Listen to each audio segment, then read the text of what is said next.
What's up, people? The two Indian top youngstar, Gukesh and Pragg faced in the 5th round of the Norway test, and they reached this incredible position, very difficult for both sides, where we are seeing that white have a pawn majority in the queen side and two knights, and black have a pawn majority and extra pawn in the king side, and black have an extra pawn in the position, but white pawns are so far advanced. So the game is very difficult. And okay, with his last move, here Gukesh is threatening to go against the white king. His plan is play g4 and open the white king. So in general, black plan here is attack the white king because he have pawn majority there, two bishops, and he should try to attack the white king. And white plan should be promote these central pawns and try to advance this central pawn in a some way.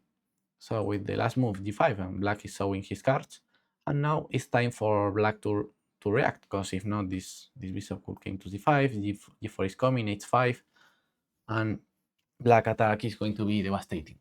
So it's the moment for black to react. So Pragg here played this very good move, knight takes b6, sacrificing the knight, but with the idea of his black recapture. Now these two pawns are passed and so far advanced and are going to be so dangerous.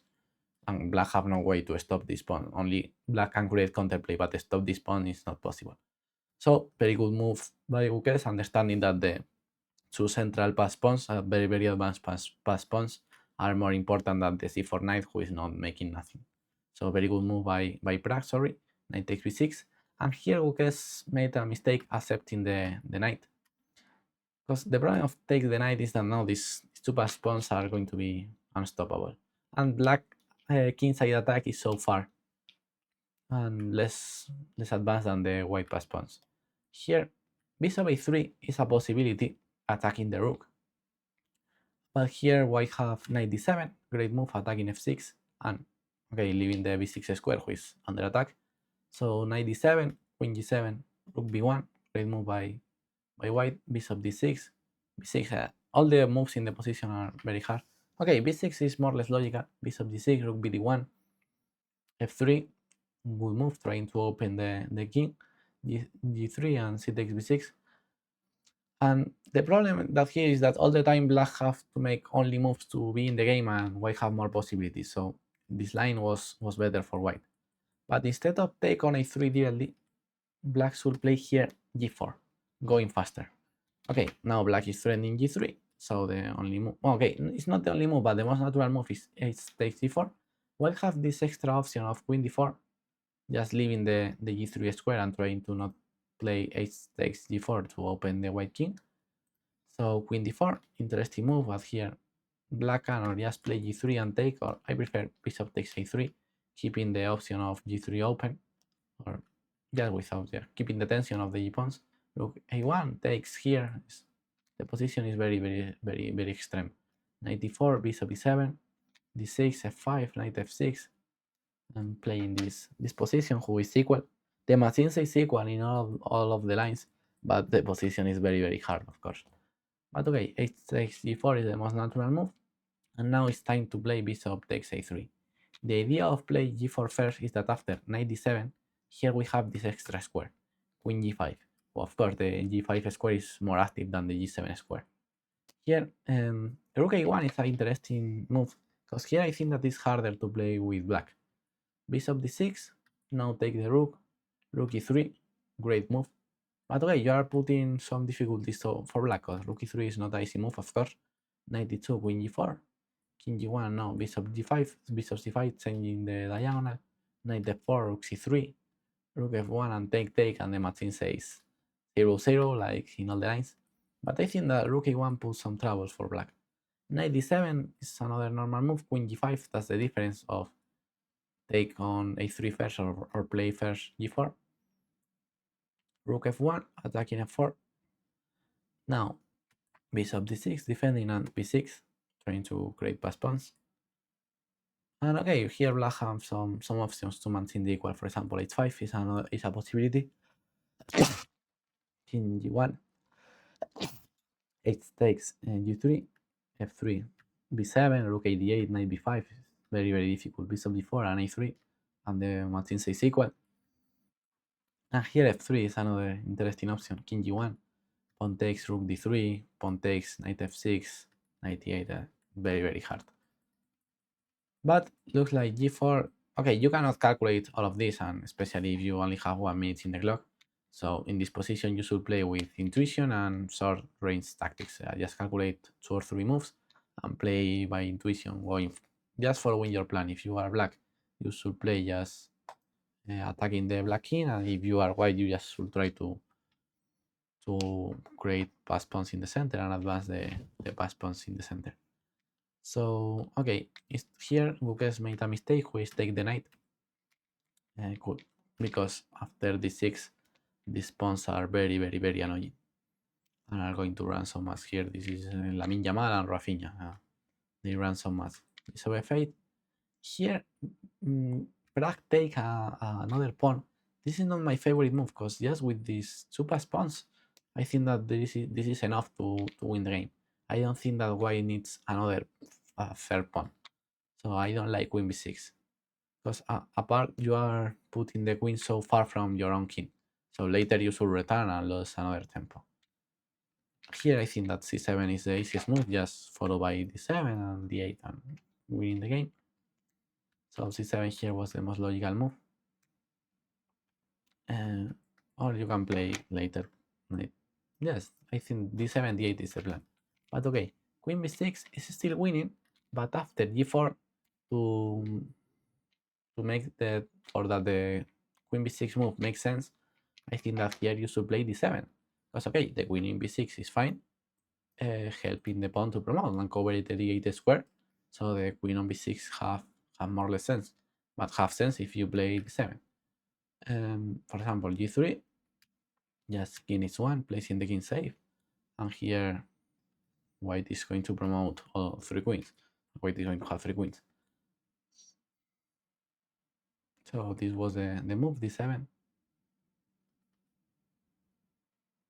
Here Pragg take it on g4, who is a huge mistake, opening so much the white king and going so slow.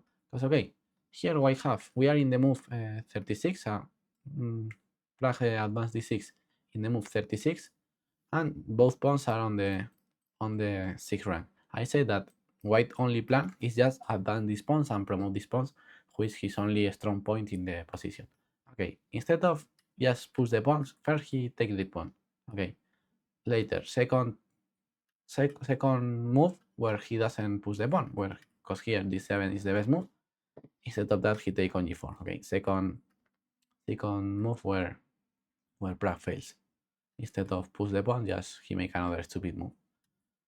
Okay, here Gukesh take it on g4, who is the most logical of course, but queen g5 was very interesting, placing the queen in this diagonal. Queen f2 coming to the defense, and here f5 is the key. Very, very interesting move. And now f3, opening the diagonal. So queen g5 was very interesting, but okay, queen g4 is winning too. Here king g1 was the best defense against who king g1, rook e6 is the only move to maintain the advantage for black. So king g1 is putting some troubles for white, or black, sorry. So king g1 could be a great defense by Pragg. Instead of that, he played queen e2. And here, Gukesh played rook e3. I think that this move is a little bit strange. I don't know what the rook is doing on e3. Okay, I understand it's attacking and d7 is not coming with a tempo more. So rook e3 is understandable move, but f3 was just faster. Both players should play very fast this position, and f3 is the fastest move, trying to open more the white king. But okay, rook e3 is understandable. Okay, you are avoiding d7. And again, praggnanandhaa have 2 pawns in the 6th rank, so just push your pawns. And added to that, they are playing it's a classical game, but the increment is just 10 seconds after the move 40, so you should play fast moves, and c7 is easy to play for a rapid end of the game. So c7, most logical move, just advancing your pawns. Looks the most natural move here for white. For example, rook a8, d7.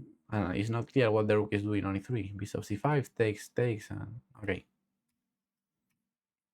That's the best line. But okay, rook d4 by Pragg. this move, I admit that have sense because you are threatening f4, but all the time you should go faster with c7, d7, and advance these pawns. Where both players are going so slow. In the last 4 moves, Pragg doesn't advance his pawn. First he take a stupid pawn on b6, to later take on g4, opening more his king, and he lost 2 tempos with the queen. Sorry, Pragg lost 2 tempos with the queen just to take the b6 pawn, which is not important. The important pawns here are the c and the d pawn. So okay, rook d4, queen h5, king g1. Here, black had a very good move with bishop takes d6. I really like this move because have 3 main purposes. Okay, white is taking on f4 and ending with the black attack. So black should make something against that. And this is one of the things that with bishop takes d6 after rook d6, you are dissuading the rook from f4. That's one of the ideas of bishop takes d6. The other main idea is that you are eliminating a very strong pass pawn with the d6 pawn. So you are eliminating this pawn, giving back the piece, but eliminating this very strong pawn. And the third idea, and maybe the most important of bishop takes d6, is that now black can came with another piece to the attack, with a very hard attack. Rook f6, rook eg3, rook f4, and bishop e6, and white king is so exposed. So bishop d6 was very interesting. Instead of that, Gukesh play queen e5, who is playable too, queen d2, and finally Gukesh opened the white king with f3. Great move. And let's see that white position is still being on c6 and on d6. So great move f3, finally opening the white king. And here white should play very accurate to hold the game, finally advancing his pawn. That's the only way to play with white here, advance your pawns. You cannot make... Yes, you just should advance your pawns. Well, why to wait more? This pawn has been in the 6th round for many moves, so now this finally moment to advance your pawns. Pragg still without advance his pawn, and he played, for example, c7, f takes, and now great move by white, rook e4, trading pieces. But yes, these pawns are going to promote queens, and the position is balanced according to a machine. Of course, it's very hard to play. But c7 is the most logical move, of course. I understand that rook e4 here is hard, especially without timing the clock, but okay, you should advance your pawns. King f2, the problem of this move is that you are not placing the king safer on f2. Okay, you are threatening the rook, but here, very good move by Gukesh, finding the tactic, bishop d6. And this move is very good by Gukesh. Okay, king f2, I understand that this looks bad, but Gukesh find the best continuation. The idea that I said previously, and now white is threatening queen e3. So, and we stop this threat, changing the very dangerous d6 pawn, and at the same time that we active the rook. Great plan by Gukesh, who is completely winning here after g takes. Now this is checkmate after king f1, queen g1. So great, very interesting game. End of the game.